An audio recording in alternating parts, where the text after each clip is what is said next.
क्या हाल चाल है मेरे सीए फाउंडेशन वाले दोस्तों, दमदार दोस्तों। उम्मीद करता हूँ आप सब बढ़िया होंगे। दोस्तों, कॉन्सेप्ट की मैराथन चल रही है। कॉन्सेप्ट क्लियरिटी बहुत ज़रूरी है अगर एग्ज़ाम निकालना है तो। प्रैक्टिस करने में भी मज़ा तब आएगा जब आपके कॉन्सेप्ट बहुत अच्छे क्लियर होंगे। तो फटाफट कॉन्सेप्ट क्लियर कीजिए दोस्तों, ताकि आप प्रैक्टिस कर सको। हम प्रैक्टिस के लिए भी, प्रैक्टिकल के लिए भी मैराथन लाएंगे। और ऐसा नहीं है कि इनमें प्रैक्टिकल नहीं है। जहाँ ज़रूरत होगी वहाँ प्रैक्टिकल एग्जाम्पल के थ्रू मैं कॉन्सेप्ट को फटाफट समझाने वाला हूँ।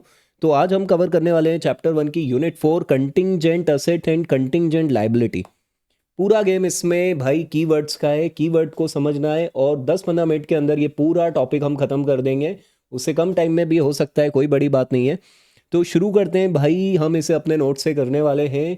आपको स्क्रीन पर दिखाई दे रहे हैं हमारे महान बल्लेबाज भाई विराट कोहली और उनका 1-8 कम्यून, जो उनकी एंटिटी है। ठीक है, ये एग्जाम्पल लाइटर नोट पर होने वाला है, कोई दिल पे नहीं लेगा, बस कॉन्सेप्ट को समझने के लिए करना है भाई। इस एग्जाम्पल में आप देख रहे हो 1-8 कम्यून रेस्टोरेंट, उसके बाहर से इंडियन क्रिकेट टीम की बस निकल रही थी। तो 1 तारीख की बात है, 1 तारीख 26 को इन्होंने बोला भाई लंच करते हैं पहले, फिर बाद में देखेंगे आगे का प्रोग्राम क्या है।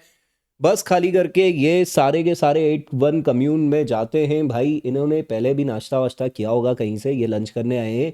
ये बातें मैं क्यों बता रहा हूँ अभी क्लियर होगा आपको। तो डेट ऑफ विजिट है 1/1/26। अब देखो, विराट कोहली ने देखा भाई कि बस भर के पूरे बंदे आ रहे हैं, पूरे लड़के आ रहे हैं खाना खाने, तो बहुत सारा खाना लगने वाला है। तो रोटी नहीं, रोटी बनाने के लिए आटा चाहिए और आटा नहीं है।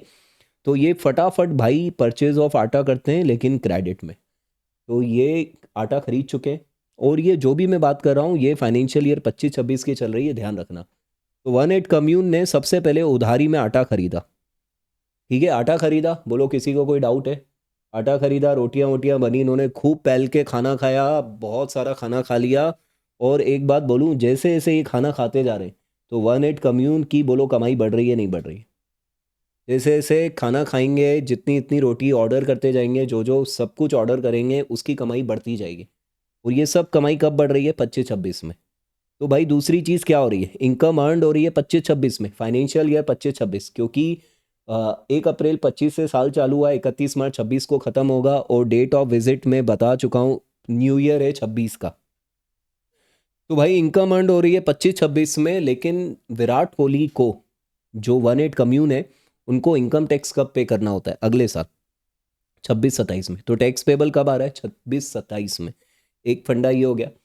तीसरी चीज़, खाना खाने के बाद मान लीजिए पूरी इंडियन क्रिकेट टीम की तबीयत खराब हो गई, हेल्थ इशू हो गया भाई, फूड पॉइजनिंग वगैरह हो गई। कन्फ्यूज़न है कि इससे पहले जिस रेस्टोरेंट में खाना खाया था वहाँ से दिक्कत हो रही है, या यहाँ पर अभी रिसेंट में लंच किया है यहाँ से दिक्कत हो रही।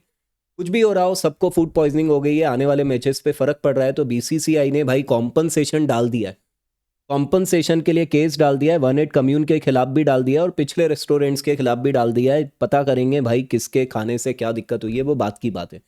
लेकिन मैं अभी बात कर रहा हूँ विराट कोहली के 1-8 कम्यून की। तो इन पर कोर्ट केस हो चुका है। कोर्ट केस हो चुका है कि भाई खाना खाने से फूड पॉइजनिंग हुई है। अब विराट कोहली को डिफेंड करना है अपने आप को, मतलब उनके वकील लोग जाएंगे, टीम वीम जाएगी, सब डिफेंड करेंगे। तो यहाँ पर आप तीन चीज़ें होती हुई देख रहे हो। एक देख रहे हो, परचेज ऑफ आटा ऑन क्रेडिट खरीद लिया है। इनकम कमाई है 25-26 में, उसका टैक्स भरना है 26-27 में। और कोर्ट केस चल रहा है जिसका डिसीजन आएगा 1-2 साल बाद, 3 साल बाद, जब भी आएगा। तो ये तीन चीज़ हैं क्या? तो दोस्तों, ये तीन चीज़ या तो लाइबिलिटी होंगी, या प्रोविज़न होगा, या कंटिंजेंट लाइबिलिटी होगी। एक एक करके समझते हैं कौन क्या है। सबसे पहले लाइबिलिटी की डेफिनेशन देखते हैं, कीवर्ड से समझते हैं, कीवर्ड का खेल है। लाइबिलिटी प्रेजेंट ऑब्लिगेशन होती है, पास्ट इवेंट से अराइज होता है, जिसमें एक्चुअल आउटफ्लो होगा, पैसों का अमाउंट सर्टेन होता है और उसको रिकॉग्नाइज करते हैं। अब तुम खुद बताओ, क्या कोर्ट में केस चल रहा है जो वो ये सारे कीवर्ड फॉलो कर पा रहा है? नहीं। सिर्फ जो उधारी में आटा खरीदा है दोस्तों, उधारी में जो आटा खरीदा है रोटी बनाने के लिए, ये आटा जो खरीदा है ये हमारी लाइबिलिटी है।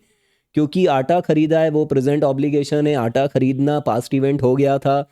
एक्चुअल आउटफ्लो होगा, चक्की वाले को पैसे देने पड़ेंगे, अमाउंट भी सर्टेन है, उसने बिल बना दिया होगा और इसको रिकॉग्नाइज करा जाएगा। अब बात करते हैं प्रोविज़न की।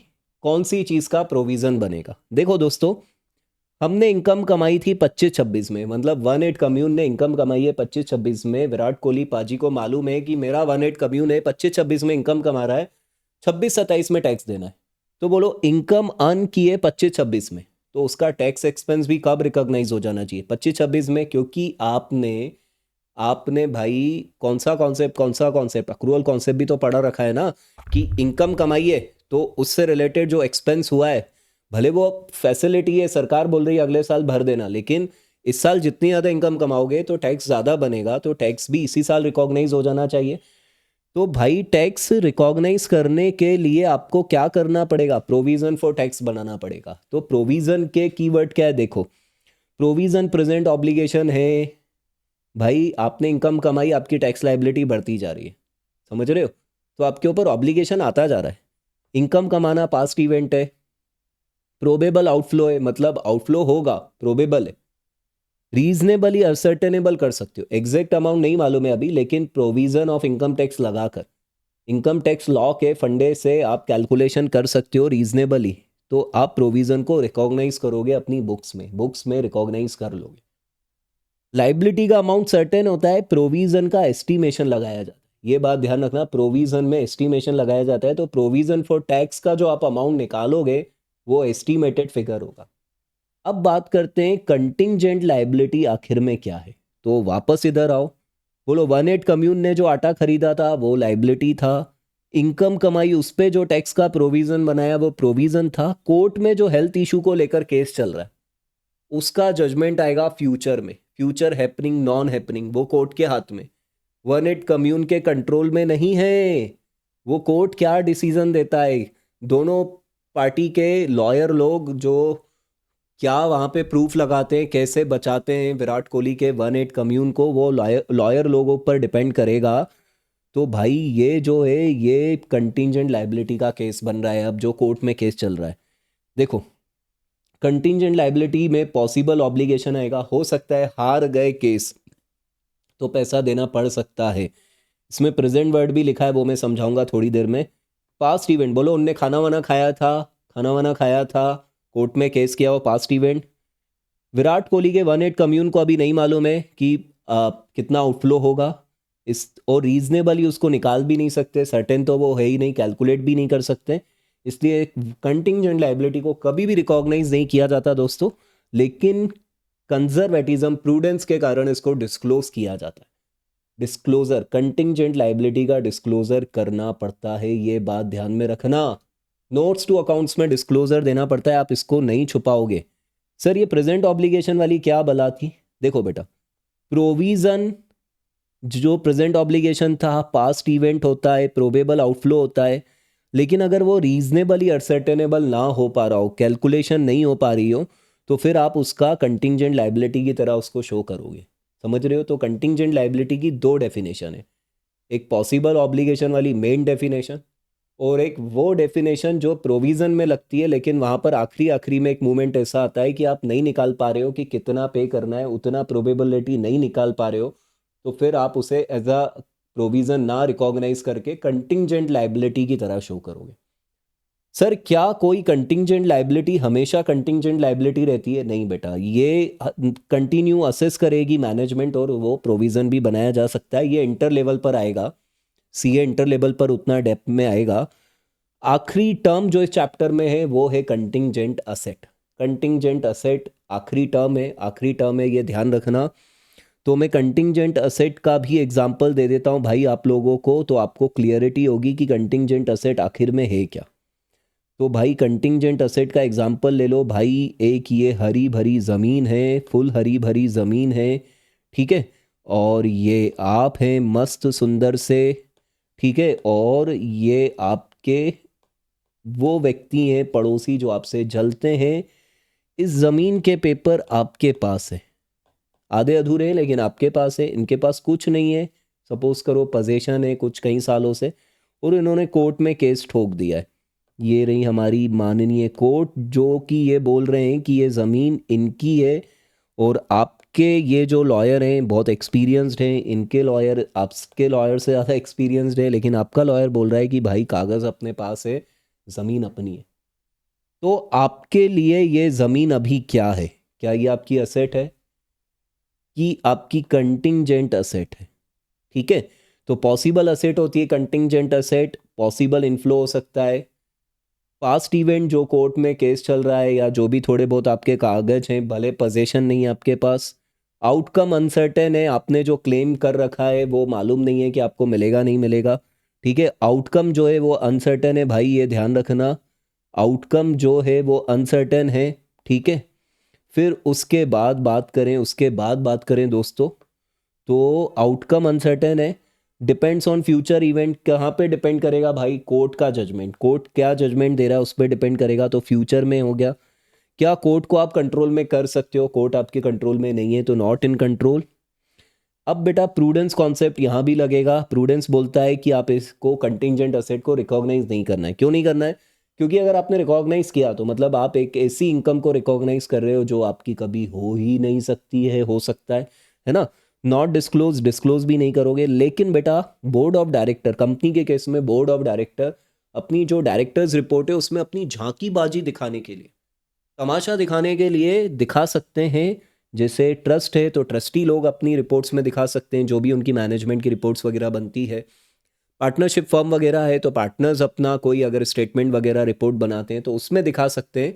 ज़्यादातर बोर्ड ऑफ डायरेक्टर की बात आएगी क्योंकि company is more formal.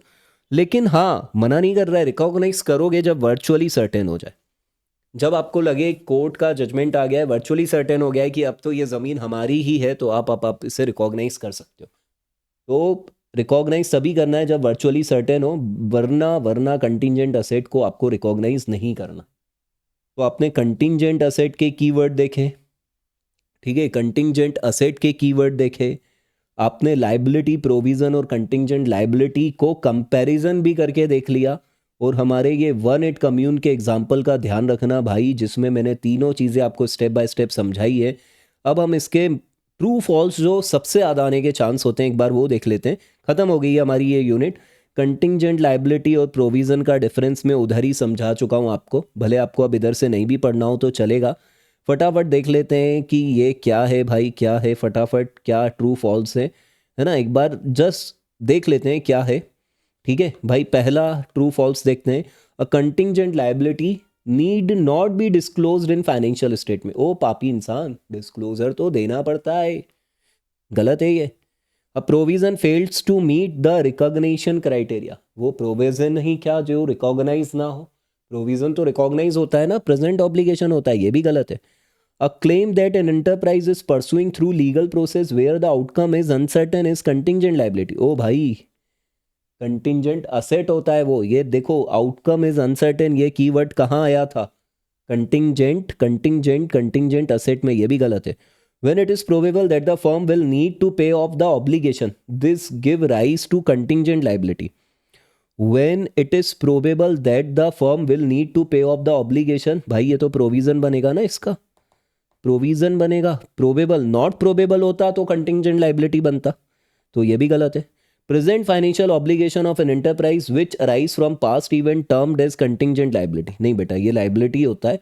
Present obligation या तो लाइबिलिटी होगा या प्रेजेंट ऑब्लिगेशन वाला या तो प्रोविजन होगा, बनता है उसमें कंटिंजेंट लाइबिलिटी बनता है। लेकिन यहाँ पूरी कंडीशन नहीं दी है ना कि वो प्रोबेबल है या नहीं है ये सब, तो अभी आप इसको प्रोबेबल मान के लाइबिलिटी ही बोलोगे। ठीक है, तो ये बात ध्यान में रखने का। ये स्टेटमेंट भी गलत है, पांचों फॉल्स हैं, एक्चुअली पांचों फॉल्स हैं। ये बहुत अच्छी बात हुई इसमें कि पांचों फॉल्स निकल गए। तो इस तरीके से ये मैराथन है दोस्तों, फटाफट बने रहिए, फटाफट देखते रहिए, सारे कॉन्सेप्ट क्लियर होंगे, सारे कवर होंगे। फिर हम लेकर आएंगे भाई लूपिंग मेथड से रिवीजन, जो आपको देखना है। चलिए दोस्तों।